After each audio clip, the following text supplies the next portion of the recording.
race number 7. Go ahead, Chris. Once again, Coach Lois Saak and Mr. Maki Maceda, race number 7.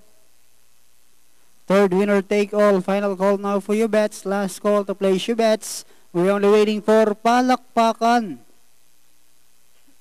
And race number 7 will be ready in just a short while. Palakpakan. Walks in. Set, ready for racing.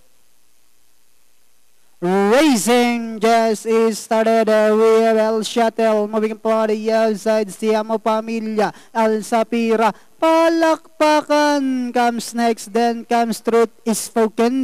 Next online now is number 7, Candy Crush Vinegar, rushing upon the outside ultimate session, while G-Squin is the early trailer by about 10 lengths of the leader. And going along for the first turn, Al Sapira, Siamo Pamilya, Palakpakan is on the outside third. 4 lengths further back in fourth comes Truth is Spoken. Vinegar comes next. Then followed by Ultimate Session. Then next online El Shuttle, G-Squin. While Candy Crush now racing in less. Back to the leader we have Siamo Pamilya by Orleng Enihapa. Al Sapira in second. Palakpakan rushing up now on the outside is Vinegar.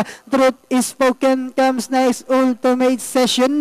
Next online now on the outside El Shuttle. G-Squin comes next, while Candy Crush is still racing in last 400 meters of the race. We have Siamo Pamilya. Vinegar moving up now on the outside. Then comes Ultimate Session as they swing for home. Siamo Pamilya, Vinegar moving up on the outside, but it's still Siamo Pamilya, Vinegar now moving up on the outside to take the lead. Vinegar followed by Siamo Pamilya, and nearing the finish line it's Vinegar. Siamo Pamilya, Ultimate Session, El Seattle, Candy Crush, Palakpakan, G-Squin.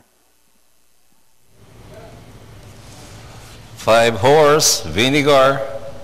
Unofficial winner natin dito na segundo, numero 6, Siamo Pamilya. Then 2, Ultimate Session.